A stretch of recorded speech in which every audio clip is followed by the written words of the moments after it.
चलो देखो, इसको क्या करते हैं, इसको मैं थोड़ा सुंदर अक्षरों में लिख देता हूँ फिर से फ़िलहाल के लिए। इसको ADR रिलेशनशिप का मतलब क्या होता है,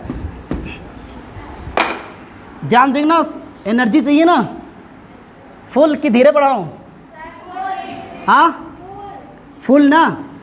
ADR रिलेशनशिप, इसको हम लोग ADR में संबंध बोलते हैं मेरे ख्याल से हिंदी में, शायद ऐसा मुझे लग रहा है। देखो होता क्या है बेटा, A का मतलब होता है एज, D का मतलब होता है डिस्टेंस बिटवीन टू एटम्स, और R का मतलब होता है रेडियस। मतलब मैंने बोल रखा है A का मतलब यहाँ पर है एज, लेकिन इसको हम लोग एज लेंथ बोल देते हैं, तो मैं यहाँ पर लिखना पसंद करूँगा दैट इज एज लेंथ।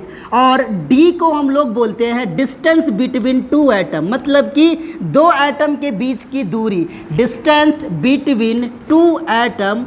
और R का मतलब होता है रेडियस ऑफ एटम, R का मतलब मैंने लिख रखा है दैट इज रेडियस। तो ये देखो ये आया कहाँ से कॉन्सेप्ट, ये मैं समझाने की कोशिश करता हूँ। बहुत सिंपल सा कॉन्सेप्ट है, देखना कैसे। अगर मैं कोई भी SCC बना लेता हूँ, मतलब सिंपल क्यूबिक यूनिट सेल बना लूँ, तो आपको ऐसा लग जाएगा कि सिंपल क्यूबिक यूनिट सेल के अंदर में ये एटम केवल और केवल कॉर्नर पर प्रेजेंट होते हैं। बात को मानते हो ना? और अगर ये हो ऐसे रहे, पर एक्चुअल में ऐसे नहीं होता। ये है कैसे, मैं आपको समझाता हूँ। देखो ये कुछ एकदम टच हुए हैं बेटा, ऐसे ऐसे और ये ऐसे। अब मैं ये बोलता हूँ कि बताओ यहाँ से यहाँ दो एटम का बीच का डिस्टेंस दिख रहा है क्या आपको? मतलब इसका सेंटर लो और इसका सेंटर लो, तो ये दो एटम का बीच का जो डिस्टेंस है, उसी डिस्टेंस को हम लोग क्या नाम दे देंगे? D, मतलब डिस्टेंस बिटवीन टू एटम। साथ साथ बताओ इस न्यूक्लियस और न्यूक्लियस को दोनों को मैंने जोड़ दिया है, जो कि यहाँ दिखाई दे रहा हो आपको। इसको हम लोग क्या बोलते हैं बेटा? एज बोलते हैं ना, किनारा, एज लेंथ बोलते हैं। तो मैं बोल सकता हूँ कि यहाँ से यहाँ का जो बीच का डिस्टेंस है, या ये वाला लाइन है, इसको मैं बोल दे रहा हूँ दैट इज एज, और यहाँ पर लेंथ। ओके। और बताओ अगर मैं ध्यान से देखो तो D और A, मतलब कि एज को मैं A से शो कर रहा हूँ और डिस्टेंस को मैंने D से शो कर दिया है। अगर मैं बोलूँ यहाँ पर डिस्टेंस और एज लेंथ बराबर दिखाई दे रहे हैं क्या? बराबर दिखाई दे रहे हैं भाई। यहाँ पर कॉर्नर और काउंट करो ना, यहाँ से अगर जाओगे तो यहाँ एक एटम है और यहाँ एक एटम है, दोनों एटम के बीच के डिस्टेंस क्या बोल रहा हूँ मैं? D। और यही हमारा क्या है एक्चुअल में? एज लेंथ है, यही है ना। तो एक इसका मतलब ये हुआ कि अगर मैं इसमें बोलूँ तो A ही D के इक्वल दिखाई दे रहा होगा। बात मानते हो क्या? लेकिन अगर मैं D में बोलूँ तो दो एटम दिखाई दे रहे होंगे बेटा, मतलब एक एटम तो ये दिखाई दे रहा है, एक एटम ये दिखाई दे रहा है। और अगर ऐसा दो एटम्स है तो बताओ सेंटर से यहां तक की डिस्टेंस को हम लोग R बोलते हैं क्या? R बोलते हैं कि नहीं? और यहां से यहां के डिस्टेंस को भी R बोलते हैं। मतलब अगर मैं D बराबर निकालना चाहूं तो R प्लस R हो जाएगा।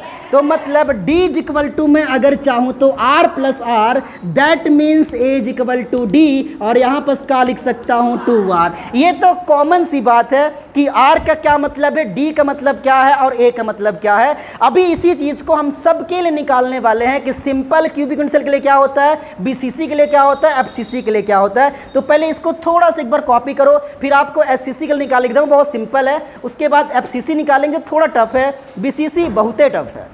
सबसे पहले हम लोग निकालने वाले हैं 4SCC।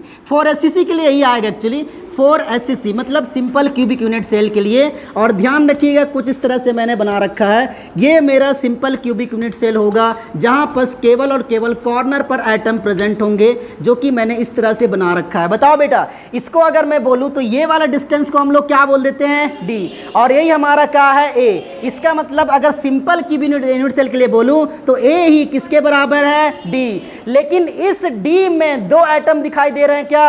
और अगर दो एटम दिखाई दे रहे होंगे तो मैं क्या लिख सकता हूं? दैट इज 2R, जो कि पहले ही बता रखा हूं। लेकिन अगर देखो ये ADR तीनों के बीच का रिलेशनशिप है, लेकिन अगर मैं A और R के बीच लिखना चाहूं तो क्या लिख सकता हूं?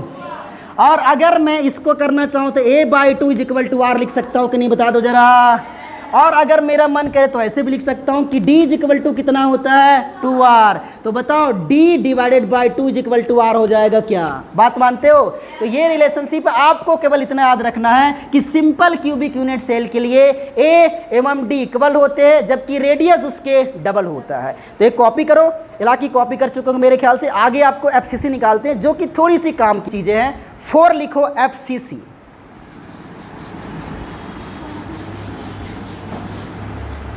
सेकंड नंबर पर डील करने वाले हैं 4FCC। इसका फुल फॉर्म तो आप जानते हो।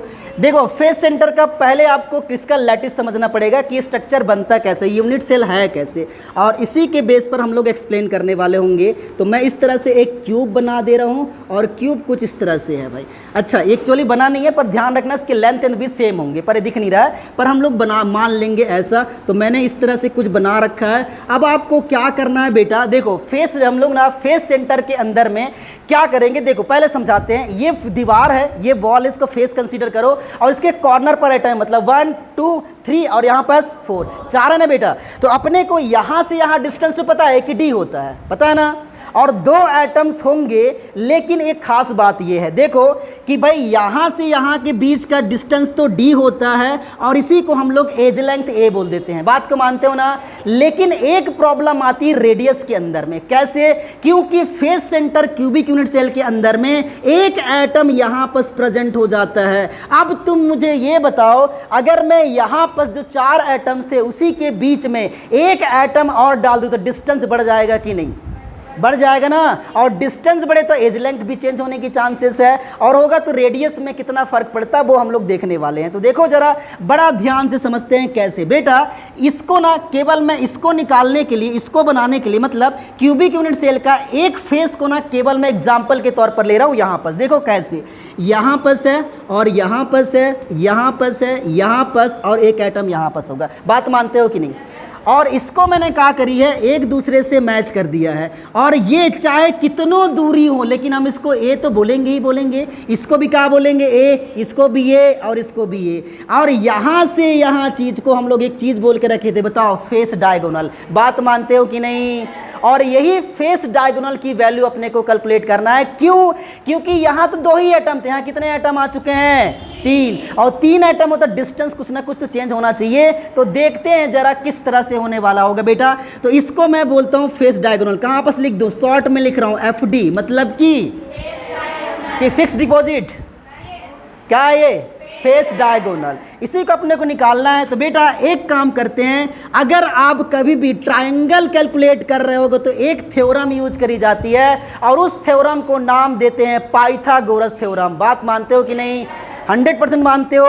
इसका मतलब कि अगर मैं इस ट्रायंगल की वैल्यू, इसकी वैल्यू मुझे पता है लेंथ की और विड्थ की, मतलब हाइट की पता है और इसका बेस का पता है। तो अगर मैं इसका डायगोनल मतलब कि हाइपोटेनियस की वैल्यू कैलकुलेट करना शुरू करूंगा तो मुझे एक थ्योरम की जरूरत पड़ेगी, और उस थ्योरम को बोलते हैं काजी बेटा पाइथागोरस थ्योरम। तो क्या करूं मैं, इसको मैं ए मान लेता हूं, इसको बी मान लेता हूं, लेकिन इसको मैं ए मान लेता हूं बेटा, इसको मैं बी मान लेता हूं और इसको मैं सी मान लेता हूं। ठीक है, अपने को ए और बी की वैल्यू पता है कितना है ए, और बी और सी की वैल्यू पता है कितना है ए, लेकिन सी और ए की वैल्यू कैलकुलेट करना है। तो एक हम लोग कैसे करेंगे, तो यहां पर लिखता हूं अकॉर्डिंग टू पाइथागोरस थ्योरम। तो लिखते हैं अकॉर्डिंग टू पाइथागोरस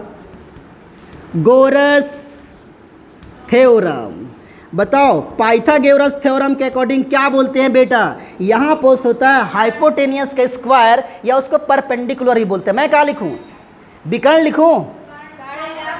हाँ, तो मैं इंग्लिश में लिख रहा हूँ बेटा, हाइपोटेनियस का स्क्वायर इज इक्वल टू क्या होता है? बेस का स्क्वायर प्लस क्या होता है? हाइट का स्क्वायर या लेंथ का स्क्वायर। तो मैं यहाँ पर लिख देता हूँ हाइट का स्क्वायर। बात को मानते हो ना? बताओ हाइपोटेनियस कौन है बेटा? यहाँ पर ए और सी। तो मेरा हक है कि यहाँ पर क्या लिख सकता हूँ? AC का स्क्वायर। बात मानते हो? Very good. AC square is equal to, बताओ बेस क्या है बेटा? बेस हम लोग किसको मान सकते हैं? किसी की मान लो, ए भी मान लें। तो यहाँ पर क्या लिखूंगा? AB का स्क्वायर प्लस हाइट क्या है बेटा? BC। तो यहाँ पर क्या मानेंगे? दैट इज BC का स्क्वायर। कोई प्रॉब्लम किसी को? बताओ AC बराबर तो अभी छोड़ दो, पहले हम लोग AB की वैल्यू तो हमको पता है क्या है A, और BC की वैल्यू भी क्या है? ऊपर लिख रहा हूँ देखिएगा। तो यहाँ पर लिख देते हैं हाइपोटेनियस का स्क्वायर इज इक्वल टू, यहाँ पर हो जाएगा A स्क्वायर और यहाँ पर A स्क्वायर। अभी तक बहुत लोगों को हवा नहीं लगाओ कहाँ से मैंने बोला है बेटा। देखो यहाँ पर AB लिखा हो ना, तो AB की वैल्यू कितना है? A ही तो मैंने बोल रखा है, और BC की वैल्यू भी कितना है? तो इसके जगह पे ए और इसके जगह पे ए स्क्वायर तो पहले से लगा हुआ, तो क्या बन जाएगा ए स्क्वायर। दोनों को ऐड करोगे तो आंसर कितना आ जाएगा 2a स्क्वायर। बात मानते हो? अच्छा यहाँ पर क्या है बेटा, इसको मैं ac स्क्वायर लिख दूँ, लिख सकता हूँ ना। अच्छा अगर मैं इसको उस पार लेके जाऊँ तो क्या करना पड़ेगा बेटा, इधर रूट लगाना पड़ेगा। ये तो तुम लोग जानते हो, मुझे लगा पता नहीं होगा। तो यहाँ से जैसे लगाओगे तो 2 बाहर आ जाएगा, क्या अंदर का, नहीं नहीं नहीं नहीं नहीं, ए बाहर आएगा और अंदर क्या बचेगा 2। अब एक बात तो बता सकते हो बेटा कि AC की वैल्यू कितना, AC स्क्वायर की वैल्यू पता नहीं था लेकिन AC की वैल्यू बता सकते हैं। कैसे, देखो भाई यहाँ से यहाँ के बीच का डिस्टेंस हम लोग क्या बोलते थे, और यहाँ से यहाँ के डिस्टेंस को क्या बोलते थे। तो AC इक्वल टू कितना हो जाएगा D प्लस डी, मतलब कितना, शारदा क्या बोल रही, ठीक है ना, कितना होगा, बात मान रहे हो। अच्छा तो यहाँ पास क्या लिख दूँ 2D इक्वल टू ए और यहाँ पास √2 को नीचे ले जाऊँ, कहाँ सॉल्व करूँ, यहाँ पास, यस सर बोलते हैं, कहाँ सॉल्व करूँ बोलता हूँ तो झक लियो। तो ये क्या हो जाएगा बेटा D इक्वल टू ए और यहाँ पास √2, यहाँ पास क्या आ चुका है 2, इसको कैंसिल करें, बहुत लोगों को नहीं पता होगा पर आंसर कैसे आएगा मैं बताता हूँ। तो D इक्वल टू ए और यहाँ पास क्या हो जाएगा बेटा, बताओ बताओ बताओ बताओ, a बाई यहाँ पास √2। अब बहुत लोगों को पता नहीं होगा कि इसको हम कैसे लिख सकते हैं, सही बात है ना, कैसे लिख सकते हैं, तो मैं समझाता हूँ। देखो एक ऐसे बोलते हैं कि √2 इंटू √2 इज इक्वल टू कितना होता है, तो इसको मैं क्या 2 बार √2 लिख दूँ, तो यहाँ पर √2 रहन दो और यहाँ पर 2 √2 लिख सकते हैं ना, कैंसल होगा तो क्या आ जाएगा D equal to a by √2। यही है बेटा इन दोनों के बीच का रिलेशन। लेकिन अभी तक D निकाले हैं, R नहीं निकाले हैं, R निकालने वाले होंगे। चलो एक बार कैलकुलेट करो, D और A के बीच रिलेशन निकल चुका है, D और R के बीच निकालने वाले होंगे, फटाक से निकल जाएगा। बेटा इसमें से एक चीज़ आपको ध्यान रखने वाली बात है, मैं रफ करने की कृपा कर रहा हूँ, कोशिश कर रहा हूँ, और उसमें से एक ही चीज़ है कि D तो निकाल चुके हैं, अब अपने को R निकालना है। R के लिए मैंने इसको रफ कर दिया है, बट केवल अपने काम की चीज़ें ये हैं, बाकी सारी चीज़ें आपको समझ में आ जाएगी। तो देखो एक काम कर लेते हैं कि मैंने अभी प्रूफ कर रखा है कि D equal to a by कितना होता है बेटा √2।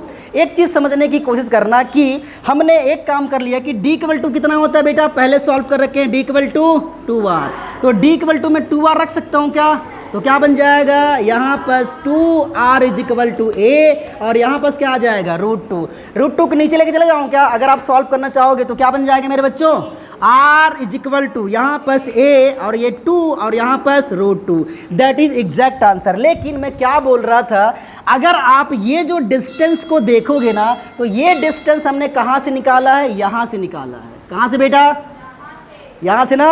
और इसी को मैं क्या बोल सकता हूँ, क्या बोल सकता हूँ, फेस डायगोनल, क्या चीज़, लेकिन फेस डायगोनल तब बोल सकते हैं जब मैं आपको क्या लगा दूँ, यहाँ पास पहले यहाँ पास लिख देते हैं केवल और केवल FD, और यही चीज़ अभी काम आने वाला होगा। सबसे पहले कॉपी करो, एक और पढ़ा के छोड़ूंगा मैं, BCC फटाफट कॉपी करो तो चल जाएगा। बाकी ये जो मैं कैलकुलेशन किया हूँ एग्जैक्ट सही है, बस अपने को थोड़ा एक बात को ध्यान रखना पड़ेगा, और वो क्या है पहले देख लो क्या मैं बताने वाला था वहाँ पर, क्योंकि वो चीज़ ना अपने को BCC के अंदर में काम आने वाला होगा। वो काम ये है बेटा कि फेस डायगोनल हमने बोला था कि यहाँ पास AC का स्क्वायर को जैसे था ना, और यहाँ पास क्या लिखे थे BA का स्क्वायर, और यहाँ पास क्या था बेटा बताओ AB का, फिर यहाँ पास BC का स्क्वायर इज इक्वल टू कितना था A स्क्वायर, यहाँ पास कितना था A स्क्वायर, तो इक्वल टू आ गया था यहाँ पास AC का स्क्वायर इज इक्वल टू कितना 2A स्क्वायर। बेटा मुझे ये बताओ AC एक्चुअली में फेस डायगोनल था क्या, इसका मतलब कि यहाँ पर जो दिया हुआ है वो फेस डायगोनल का स्क्वायर इज इक्वल टू कितना होता है 2A का स्क्वायर। तो इस बात को जरूर ध्यान रखना, मैंने AC को फेस डायगोनल बोला, स्क्वायर को नहीं बोला है बेटा। तो मतलब फेस डायगोनल का स्क्वायर लगा हुआ है तब ये किसके बराबर होता है 2A का स्क्वायर। यही हमारे काम आने वाले होंगे जो हमने पहले कर चुका है। अब देखते हैं कैसे।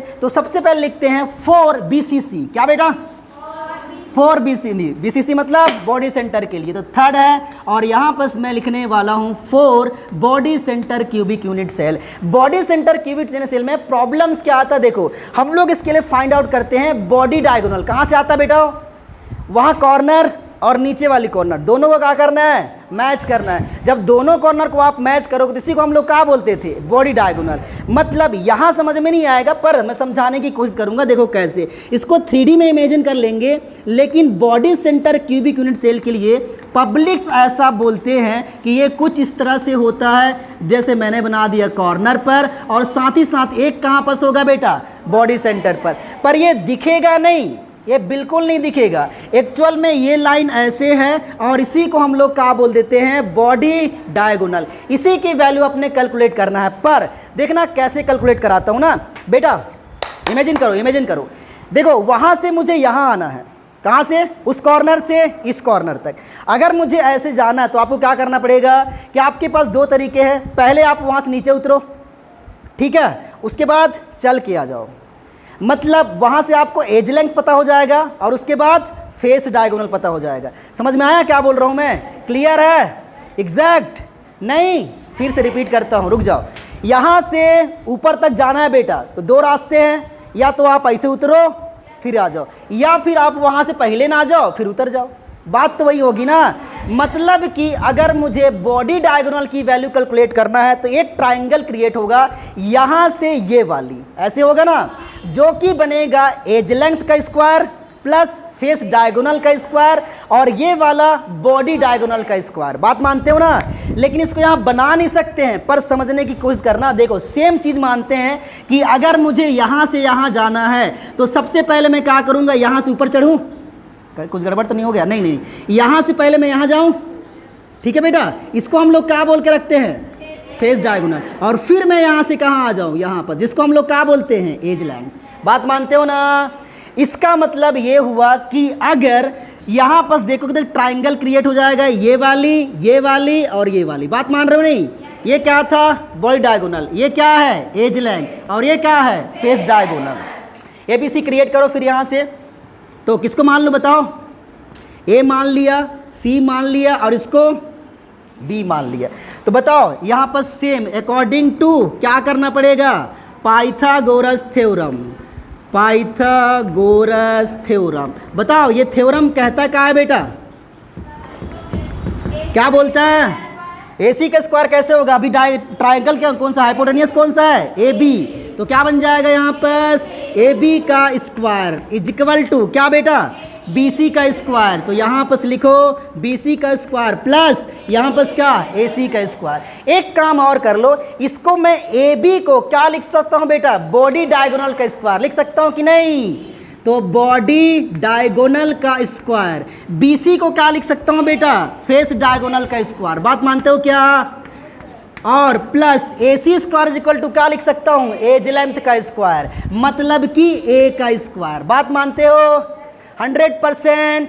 अब देखो यहाँ पर क्या लिखूंगा, बॉडी डायगोनल का स्क्वायर इज इक्वल टू, बताओ फेस डायगोनल वैल्यू कितना था, बताया था अभी 2A स्क्वायर था, कितना था, तो क्या लिखूँ यहाँ पर 2A स्क्वायर, और ये स्क्वायर तो पहले से है, दोनों को जोड़ेंगे कितना हो जाएगा 3A स्क्वायर। तो body diagonal is square is equal to कितना हो जाएगा 3A स्क्वायर। बात मानते हो।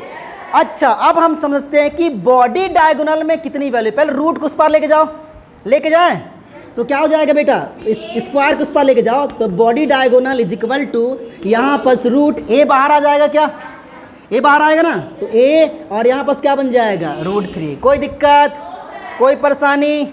अब इधर मैं करने वाला हूँ, देखो अब बेटा बॉडी डायगोनल बराबर कितना होगा, बताओ। देखो मैं बोल रहा हूँ बॉडी डायगोनल यहाँ पर है, बीच में है, और यहाँ पर कितने एटम है, 3 एटम है ना, और 3 एटम के बीच का डिस्टेंस कितना, D नहीं 2D। भाई यहाँ से जो सेंटर में एटम उसके बीच का डिस्टेंस कितना है D, और वहाँ से वाले कॉर्नर का तो D प्लस D कितने हो गए, नहीं समझ में आया, आ गया कंफर्म। तो क्या लिख सकता हूँ मेरे बच्ची, 2D इज इक्वल टू यहाँ पर A और यहाँ पर √3, 2 को नीचे लेके चले जाओ तो क्या बन जाएगा, D is equal to A/2 और यहाँ पर √3। और इसी को हम लोग बोलते हैं बॉडी डायगोनल, मतलब कि D और A के बीच का रिलेशन किसके लिए, 4BCC। क्लियर है, क्या बात है मजा आ गया ना। हाँ बहुत डाउट पूछ बेटा, बताओ। हाँ वेरी गुड, क्या बात बोली, यहाँ बताया ना, यहाँ समझ में नहीं आएगा। देख बेटा, इमेजिन इमेजिन जस्ट इमेजिन, वहाँ एक एटम कॉर्नर में पकड़ी और एक एटम यहाँ पास कॉर्नर, कितने हो गए? एक सेंटर्ड में है, इसको मिला दे, इसको क्या बोलते हैं? बॉडी डायगोनल बोलते हैं ना। अब ध्यान से देखना, इसी BD की वैल्यू अपने कैलकुलेट करना है बेटा। तो अपने पास दो तरीका है कि पहले ऊपर चढ़ और नीचे उतर जा और वहाँ से चलते हुए आ जा। तो ये चीज़ें यहाँ पर देख रहे, बता ये कैसे दिख रहा है? ट्राइंगल दिख रहा है कि नहीं? अब बता कहाँ से तेरे, क्या बोल रही थी, क्या दिख रहा है? हाँ अब बता, अब कितने का दिख रहा है? देख 90 दिख रहा है ना, समझ में आ गया? मैं बता, इसमें इमेजिन नहीं होगा ना, ये 2D बोर्ड है बेटा और यहाँ बस क्या है? 3D। समझ गई? क्लियर? 100%? चलो ठीक है।